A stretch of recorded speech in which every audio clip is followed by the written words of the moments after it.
Je déclare les monstres de l'été ouverts. C'est toujours autant de la merde pour boire avec.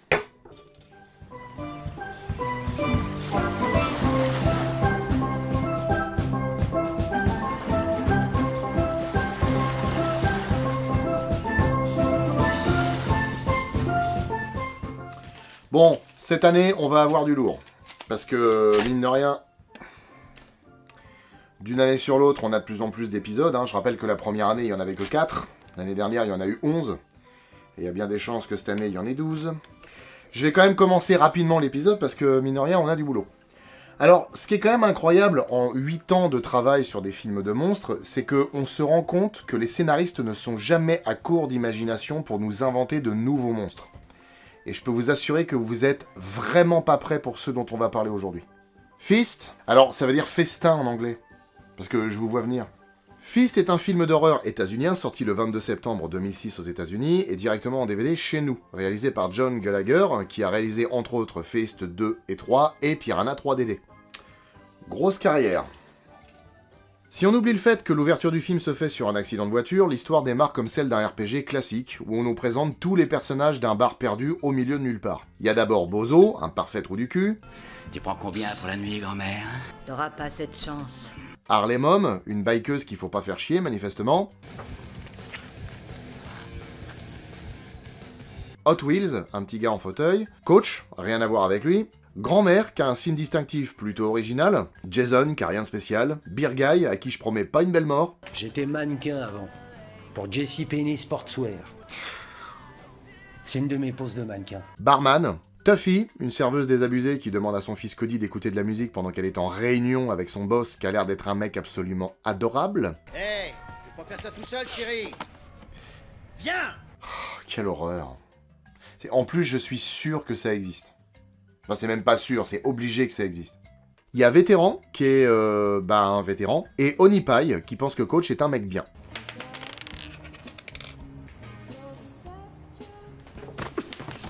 Tout ce petit monde vit sa vie d'américain moyen quand déboule ce mec. Il les prévient que 4 monstres méchants et affamés se pointent par ici avec la ferme intention de dévorer tout et... Putain, qu'est-ce qui s'est passé là? Le héros est mort. Un truc lui a arraché la tête. La vache? Si vite? Mais c'est le héros! Là-dessus arrive la femme du héros, qu'on appelle évidemment héroïne. Elle fait son deuil, récupère l'alliance de son homme et aide les gens du bar à repousser les attaques des bestioles qui font vraiment pas dans la dentelle. Ça traverse des cages thoraciques comme un rien, ça arrache des visages et ça tranche net la jambe d'Harley Mom. Ça va, vous arrivez à voir là? Le pire c'est que les 2 tiers de ce que je viens de dire a été fait par un petit spécimen. J'imagine même pas ce que font les gros. Dans le bordel ambiant, ils arrivent à coincer la bestiole dans un congélo, parce que Barman n'est pas foutu de viser correctement. Oh, le pied de l'autre. Attends, la bestiole fait pas ce que je crois qu'elle fait quand même là. Bref, le corps du héros est emporté par les monstres adultes, et Boss gueule comme un perdu, mais se calme en voyant le chantier qui règne dans le bar. Quand Héroïne propose de barricader l'étage, Tuffy se rappelle qu'elle y a laissé son fils. Alors elle fonce, et constate qu'il va bien. Jamais plus je te laisserai tout seul. Je pense que ce film en audio-description, ça doit être très compliqué. Alors, pas pour les gens qui lisent, pour les gens qui font l'audio-description. Le machin dégueule un truc verdâtre et bourré d'asticots sur Beer Guy, et s'en va. Tout le monde descend, effrayé, et Boss propose d'utiliser sa radio à ondes courtes pour appeler du secours. L'ennui, c'est qu'elle est quelque part là-haut, je sais pas où. Ah oui, ça valait vraiment le coup de nous donner l'info. Eh, j'ai un truc super important qui peut tous nous aider. Mais je sais pas où il est. Et pas de bol pour Beer Guy, il y a plus d'eau. Alors pas moyen de s'enlever cette saloperie verdâtre. Il essaie bien de sortir pour aller voir un médecin, mais l'héroïne l'en empêche. Vous pouvez jouer avec votre vie, mais pas avec la mienne. Moi, en plus, j'ai ma fille qui m'attend dehors. Et il n'y a pas que lui qui doit se nettoyer, d'ailleurs.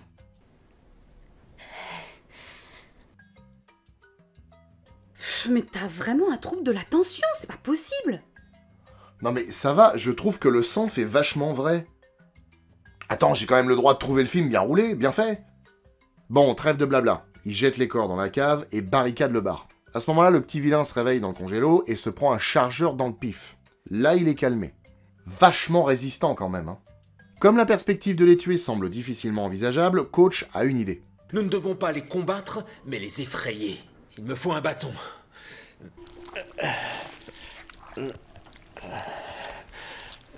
Enlevez une des planches qu'il y a aux fenêtres. Pas question. Juste un panneau. Pendant 1 minute. Pour toute réponse, une des bestioles attrape son petit, le pleure, le bouffe et en fait un autre. Faites voir. Oh nom de Dieu. La gestation la plus courte du monde. Et ça les a effrayés de rien du tout. Alors en attendant de trouver une autre connerie à faire, Héroïne leur raconte ce qu'il s'est passé. Elle et son mari venaient de déposer leur fille chez sa grand-mère quand ils ont renversé un monstre, le fameux accident du début du film. Les autres, voulant se venger, les ont suivis jusqu'au bar de Boss. Beer Guy, qui arrive pas à se débarrasser de la bile immonde qu'il a sur lui et qui le fait pourrir petit à petit sur place, essaie de rassurer tout le monde en vérifiant que les bestioles sont parties. Ça, c'était une bonne grosse idée de merde. Le malheureux est mis de côté pendant que le reste du groupe réunit les munitions qu'il leur reste. Alors elle, faudrait peut-être éviter de lui donner une arme. Après l'inventaire, ils font 2 groupes. Un qui va chercher la radio à onde courte de Boss, pendant que l'héroïne va chercher des munitions dans le sous-sol. Non, je suis désolé, non. Personne fait 2 groupes de 2 à ce moment-là. Il y a déjà eu 8 morts, hein. Ils feront 2 groupes de 2 un autre jour. Bah, y a pas 8 morts. Non mais c'est une ref. Encore une ref. Barman et coach accompagnent Bozo, qui est chargé de trouver la radio à l'étage, et l'enferment dans le bureau de Boss, histoire d'éviter que les vilains envahissent la maison si jamais ils rentraient dans la pièce. Et ils ont eu raison de faire ça, parce qu'au moment de passer l'appel, une des bestioles chope la radio par le câble et la détruit. Et une autre essaie d'entrer par la fenêtre.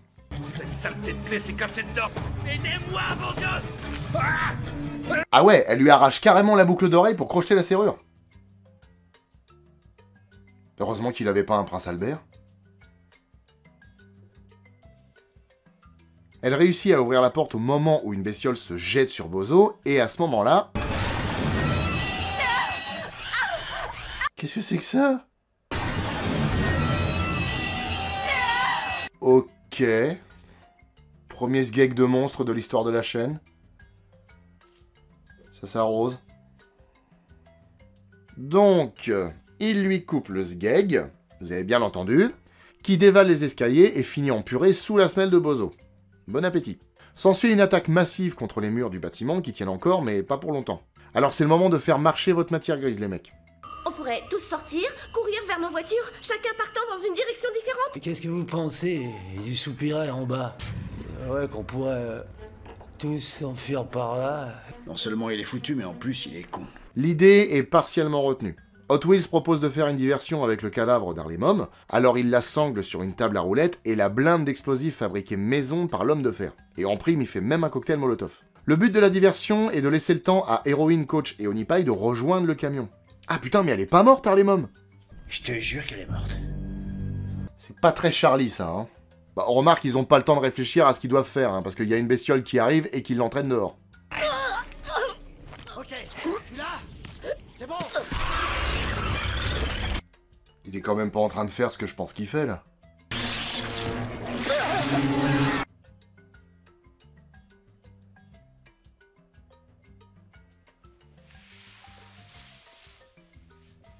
Ah, je me sens un peu mal à l'aise, là. En branchant le fil de l'explosif à une lampe, ils font péter la pauvre femme et son agresseur lubrique, du coup, pendant que Coach et Héroïne tentent de s'emparer du camion. Mais rien ne se passe comme il faut. Premièrement, Boss et Bozo se tapent dessus, la cause étant que le premier a peur que le second dise à tout le monde qu'ils ont sacrifié une femme encore vivante. Bozo a le dessus mais tue accidentellement Héroïne. Et ça arrange bien Boss. Quand on sera en bas, on racontera la même histoire. Hein. Tuffy prend alors les rênes de l'équipe. Je vous jure qu'on se laissera pas faire. Donc maintenant, c'est Héroïne 2. Elle propose de faire rouler quelqu'un à l'extérieur dans un fût vide pour qu'il atteigne le camion. Mais ils ont pas vraiment une minute à eux.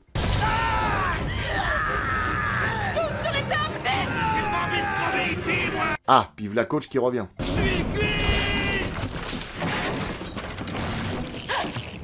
Elles sont pas connes quand même, ces bestioles. Hein. Je sais plus si dans le 2 et le 3, on apprend d'où elles viennent, mais je serais pas étonné qu'elles soient humaines. Hein. Ça, c'est le genre à s'enlever un implant GPS, tu vois. L'une d'elles défonce la porte et se fait accueillir par 2 fûts de bière pleins. Et elle esquive le 3e qui contient Onipai. Une fois que c'est fait, les autres ferment les portes et observent par les nombreux trous des murs si elle arrive à atteindre le camion. Et par chance, elle y arrive. Elle se tire cette garce. Alors, ce qui est marrant, c'est que je sais pas vraiment quoi en penser, parce que d'un côté, elle est lâche d'abandonner les autres. Mais en même temps, quand tu vois la bande de bras cassés que c'est, je pense que c'est la meilleure solution. Hein. Tu deviens vraiment misanthrope. Bah, je vois très bien de près, pourquoi tu dis ça? Non, en fait, elle a vraiment bien fait. Parce qu'une des bestioles défonce la porte d'entrée et montre sa vraie face.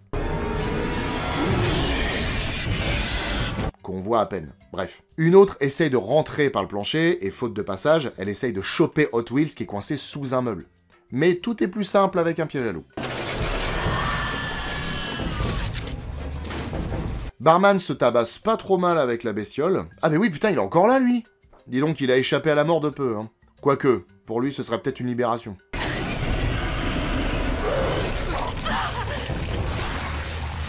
Un fruit pourri, ça fait pas autant de jus, normalement. Hein. La deuxième bestiole se fait coincer par les trois autres, mais au moment de la cramer à coups de cocktail, elle tranche la gorge de Barman, ce qui éteint la flamme. Top! On est à 1h12 de film. Retour au début.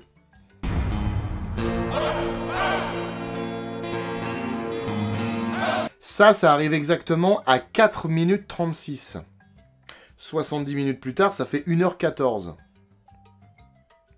Pas mal. À 2 minutes près, pas mal. Et finalement, c'est Héroïne 2 qui le défonce à coups de crosse et qui l'étrangle de l'intérieur en lui enfonçant son bras dans la gueule. Faut vraiment avoir des bollocks en béton armé hein, pour faire ça. Hein. Déjà parce que, dans un premier temps, il peut mordre. Dans un deuxième temps, il peut manifestement cracher une espèce de bile qui fait pourrir. Et puis en plus parce que c'est dégueulasse. Sur cette note bien ragoûtante, nos 3 survivants s'en vont au petit matin en voiture pour récupérer la fille de Héroïne. Ah bah elle est encore là la vieille? Ah bah non. Fist est une série B gore et déjantée, mais très honnêtement quand je la regarde j'ai l'impression de voir une espèce d'histoire annexe. Je m'explique. Imaginez que l'histoire principale du film soit celle de scientifiques qui travaillent sur des mutants dans un labo secret. Ceux-ci s'échappent et attaquent tous ceux qui croisent leur route. Au détour d'un cactus, l'un d'eux se fait shooter par une bagnole, alors pris d'une envie de vengeance, ils poursuivent les occupants du véhicule jusque dans un bar qu'ils saccagent. Une fois fini, ils vont attaquer d'autres villes et finalement l'armée les tue. Fin. Quelque part, tout permet de penser qu'on est en plein milieu d'une histoire. Quand les héros débarquent, on dirait vraiment qu'il s'est passé plein de trucs avant. Et comme la fin est ouverte, on peut se dire qu'il va se passer encore plein de trucs après. C'est un peu comme dans les films catastrophes. On suit l'histoire du point de vue de quelques personnages, mais on pourrait le faire du point de vue de milliers d'autres. D'où le concept de l'histoire annexe. Pendant longtemps, j'ai été contre les films ou les suites de films qui n'apportent rien à l'univers auquel ils appartiennent. C'est pour ça que j'ai toujours eu du mal avec Jurassic Park 3. Sauf que, avec le recul, je me dis que même si ces films-là ne révolutionnent rien et n'apportent rien à l'univers en question, la plupart du temps, ce sont des divertissements honnêtes, qui nous proposent des scènes d'action vraiment stylées ou des moments un petit peu frissons. Et en plus, la plupart du temps, comme ce sont des suites, on arrive à retrouver des personnages qu'on aimait bien dans les premiers films.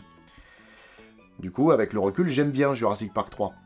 Même si je désespère pas un jour de voir un film estampillé Jurassic Park ou Jurassic World, vachement plus orienté horreur et frisson, et dans lequel on va nous proposer d'autres dinosaures que les éternels vélociraptors et tyrannosaures.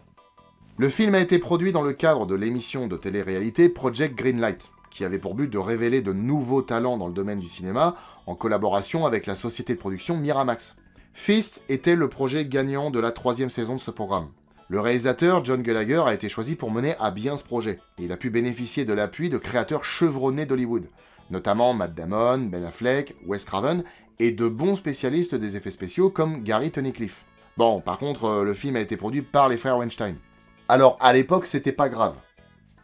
Mais ça, c'était avant. Le film est un mélange pas trop mal dosé d'action hardcore et d'humour noir, parfois très en dessous de la ceinture. Mais ça dérange pas le public cible. Ce que je trouve sympa, c'est que le scénario nous saisit là où on l'attend pas. Dès le début, on croit avoir les cartes en main, en ayant l'espérance de vie des personnages, mais pas du tout. Comme les créatures sont imprévisibles, c'est vraiment pas simple de savoir qui va mourir ou pas. Le héros et le gamin en sont de parfaits exemples. Lui, par contre, c'est marqué sur sa gueule. Les présentations de chacun sont courtes, mais leurs caractères sont largement suffisants pour leur donner de la contenance, et la plupart d'entre eux dégagent un charisme assez surprenant. La mise en scène aurait pu être pas mal au niveau de la photographie et de l'esthétique des plans, parce que c'est poisseux et claustrophobique, mais c'est éclairé avec le cul et le montage des attaques est à gerber. On voit rien et ça va super vite. Pour le petit vilain, je peux comprendre qu'ils aient pas voulu montrer la marionnette, parce qu'elle a pas l'air extraordinaire, mais pour les gros, sérieux, putain, vous avez de belles bestioles, arrêtez de les suggérer, montrez-les. Et tant qu'à parler des bestioles, je dois avouer que ce film propose quelque chose que, personnellement, j'ai jamais vu dans un film de monstres. La sexualité des monstres. et même leur sexe. Le fait de voir des horreurs pareilles se culbuter et pondre un mioche en 10 secondes, c'est délirant. Et puis la teub dans la porte, sérieusement. C'est physiquement impossible, mais c'est rigolo. C'est débile, et inutilement beauf, mais c'est rigolo. Comme je l'ai dit un peu plus tôt, Fist n'est pas sorti au cinéma en France. Par contre, il est sorti dans les salles obscures aux États-Unis. Et il a sérieusement bidé, parce qu'il a fait 719 000 $ de recettes pour 3 200 000 de budget. Ça fait un peu mal au cul. Après, il est sorti dans 146 salles. Forcément, ça aide pas. En règle générale, un film moyen va sortir dans à peu près 10 fois plus de salles. Et un gros film dans 20 à 30 fois plus de salles. Étant donné que le budget était très limité, l'équipe a favorisé les effets pratiques aux effets numériques. Et ça donne un côté bien plus authentique au film. C'est Gary Tunnicliffe, un maquilleur anglais connu pour avoir bossé sur la franchise Hellraiser et le film The Prophecy, qui a bossé sur le film. Les créatures étaient bien évidemment des comédiens costumés, et même si j'ai peu d'informations sur la forme finale des créatures, je doute pas du fait que les costumes en latex devaient peser très lourd. Par contre, les tenues qu'elle porte au début, avec les espèces de poils et puis le crâne de bestiole, ça pesait 24 kilos. Donc rajouter à ça le poids du costume, ça devait être infernal de se balader là-dedans. Concernant la bande originale, j'ai pas grand-chose à dire. Déjà parce qu'elle est pas facile à trouver, et aussi parce qu'elle est pas vraiment marquante. Le travail est plutôt bon, hein, il y a quelques morceaux sympas, mais ça laisse pas une marque indélébile. Du coup, on va passer au casting. Mark Wahlberg fut un temps pressenti pour interpréter le héros, mais il a refusé. Ensuite, c'est Josh Duhamel qui a été choisi, mais c'est finalement Eric Dane qui a eu le rôle. Lui, vous l'avez sûrement vu dans X-Men l'affrontement final, Dérive mortelle, Marley et moi, ou dans le dernier Bad Boys. Jennifer Wade a joué dans les 2 suites de Fist, et dans beaucoup de séries, notamment Grimm et Mad Men, mais depuis 2019, elle a rien fait. Diane Ayala Goldner a elle aussi tourné dans les suites de Fist, et dans des films comme The Collector, et des slashers comme Halloween 2 et Hatchet 3. Krista Allen a démarré en jouant dans des films érotiques, et d'ailleurs la plupart des rôles qu'elle a eus ont exploité sa plastique, mais elle a aussi joué dans Confession d'un homme dangereux, Menteur, et dans Destination Finale 4. On peut noter la présence du père de John Gallagher, qui joue Barman, et qui collectionne les films de monstres, puisqu'on l'a vu dans Le Retour des Morts Vivants, La Revanche de Freddy, Le Clandestin et Piranha 3DD, et Aileen Ryan, qui était Tank Gladys dans Arak Attack. Pour conclure, Fist est un petit film qui a 2 ambitions, divertir et faire du sale. En soi, il y arrive bien, hein, mais ça aurait pu être tellement mieux si la réalisation avait été vachement plus soignée, parce qu'il avait vraiment l'étoffe d'être un classique du genre. Bon, après, dans les sphères des amateurs de films de monstres, il a sa notoriété, mais ça aurait pu être beaucoup mieux. Bon, vous avez sûrement remarqué que cet épisode est un peu plus long que la moyenne. Alors bon, on en a déjà fait des plus longs que la moyenne. Mais là, en fait, ça s'explique par le fait que si le making-of avait été un peu plus étoffé, bah ça aurait été le monstre de film numéro 52. Dommage. La semaine prochaine, on va remonter aux origines de créatures apparues au Précambrien. Pour la 4e fois.